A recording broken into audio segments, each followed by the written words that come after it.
Good afternoon, everyone. Ngayon, pagpapatuloy natin yung naputol na topic dun sa unang diniscuss ko sa introductions of abnormal psychology. Pag-uusapan natin ang historical perspective on abnormality.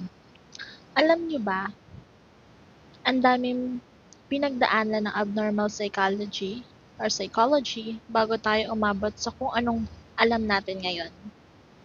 Before, people didn't have science to explain mental illness. Kaya kung ano-ano na lang paliwanag ang ginagamit nila. Usually, supernatural or mystical explanation pa nga. So let's go back in time and see how people from different eras understood abnormal behavior. Noong unang panahon, kapag may taong nakakarinig ng boses, biglang nagwawala o kakaibang kilos, agad na iniisip ng mga tao, sinapian siya ng demonyo o parusa ng Diyos. Ito na tinatawag natin na supernatural view. For them, mental distress was a sign of possession or punishment. At dahil akala nila galing sa labas ng katawan ng dahilan, kailangan din daw ng supernatural solution. So dati merong mga treatment. Una yung exorcism. Ano ba to? Ginagawa ng mga pare o religious leaders para paalisin daw ang masamang espiritu. So, ano yung exorcism? Ito yung mga ginagawa ng mga leaders or mga pare. Halimbawa, tinatalian nila. Tapos, yung i-sprayan or lalagyan nila ng holy water. Yung holy water natin ngayon.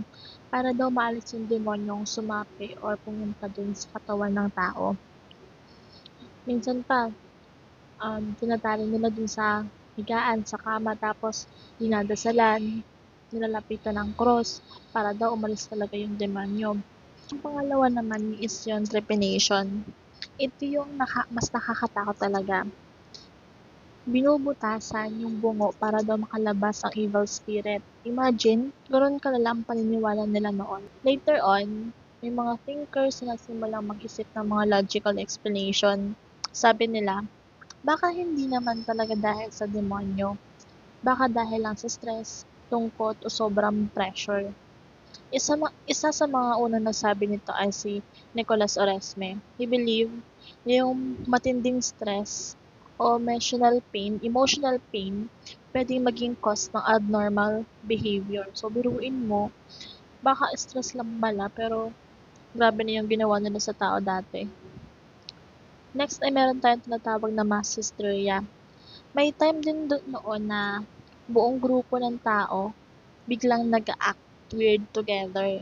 Sumasayaw, sumisigaw, umiiyak o namumutla sila sabay-sabay. Ang tawag dito ay mass hysteria. Example, yung sikat na dancing mania sa Europe. Maraming tao ang sumasayaw ng tuloy-tuloy for days. Hanggang sa mapagod o hinimitay na lang sila. Akala nila may sumpa spirito pero ngayon alam na natin na baka dahil lang sa stress, trauma, o may group influence lang talaga. Next naman, may tinatawag tayo na moon and the stars. Naniniwala ba kayo na kapag kabilugan ng buwan, may something na nakakatakot na mangyayari? Isa tong interesting belief dati. Na ngayon naman is parang ganun pa din.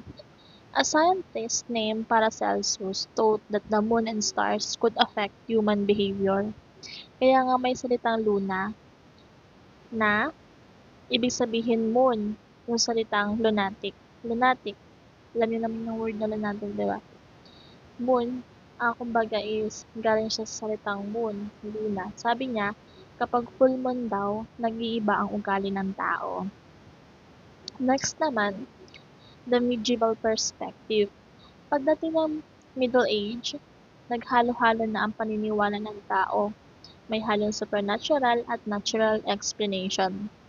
Marami pa rin naniniwala sa witchcraft marami pa rin naniniwala sa witchcraft, kulam at demonyo, or evil spirit. Pero may ilan nang nagsasabing baka matinding emosyon, stress, or injury sa brain lang ang dahilan. So, may mga treatment na dati nung medieval age na. Una yung asylums. Mga ospital o bahay na ginawa para sa mga may sakit sa pag-iisip. Pero madalas, sobrang sikip at hindi makatayang treatment. Dahil nga sa kakulangan sa tao, parang hindi pa ganun ka-educated yung mga tao.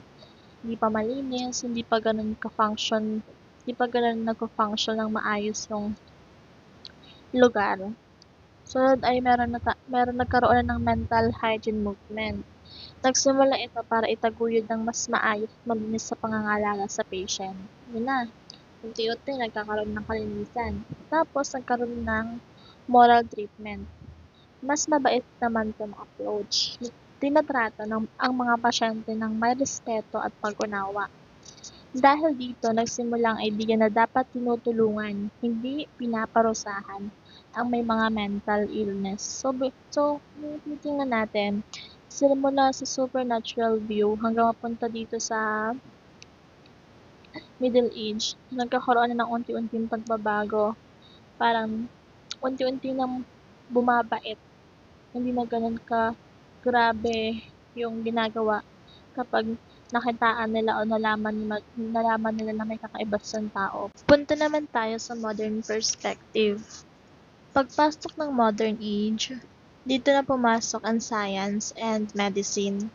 People started seeing mental illness as a health issue, not a curse or punishment. Isa sa mga unang scientific explanation ay ang humoral theory. Sabi ng mga ancient doctors like Hippocrates at Galen, may apat na tayong body fluids or humors na kailangan ibalanse. Yung una, blood, which is cheerful and optimistic, na kapag sobra, overly happy, or manic. Next naman is black bile, sad and serious, na kapag sobra, depressed ka. Next naman is yung yellow bile. Sabi dito, irritable daw and agresibo, na kapag sobra, or kapag sumobra, masyado kang magagalitin. And then yung flame, which is calm and chill, na kapag sumobra naman, tamad ka or mabagal kumilos. So, kung may imbalance sa isa, doon daw lumalabas yung abnormal behavior. Kaya ang treatment nila doon, diet, pahinga, or minsan bloodletting, yung binabawasan yung dugo para lang mabalanse yung imbalance. Next naman is yung hysteria and wandering uterus. Ito yung mas nakakatawa pero totoo. Noong unang panahon,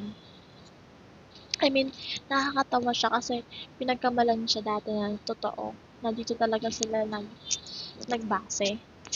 Noong unang panahon kasi, kapag ang mga babae daw ay nagkaroon ng sakit or unexplained symptoms like paralysis or blindness, sabihin nila na gumagala raw yung matres niya sa katawan. Ang tawag doon ay hysteria. Siyempre, ngayon alam na natin na hindi totoo yun. Kadalasan, psychological trauma or stress lang talaga ang dahilan. So, ang gamot nila dati dito, kailangan daw magkaroon ng partner yung babae. Marriage yung sagot dito. Noong 19th century, beginning of modern psychiatry. Pagdating ng 19th century, dito na talaga nagsimula ang modern psychiatry.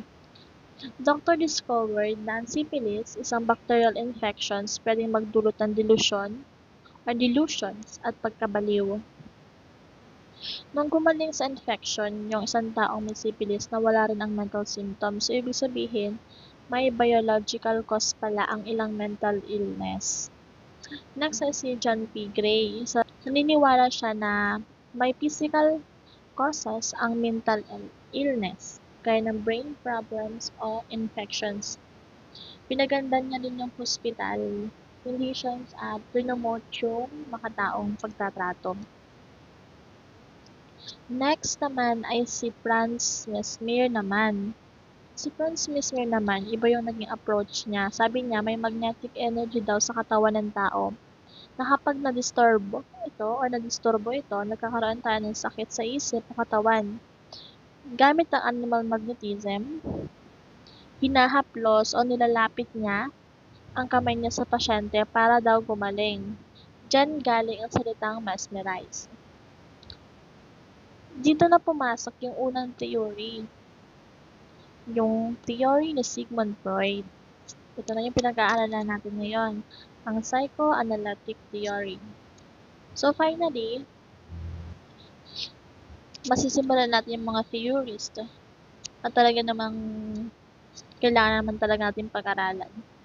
Si Sigmund Freud, siya yung father of psychoanalysis. Sabi niya, ang abnormal behavior ay galing sa unconscious conflicts, mga pinigilang emosyon at problema sa loob ng isip.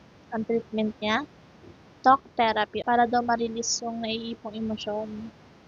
Yan. Ang tawag niya dito ay catharsis or emotional release. At dito nagsimula ang psychoanalytic theory, kung saan tinutulungan niya ang mga tao na intindihin ang sarili niyang isip at nakatagong emosyon.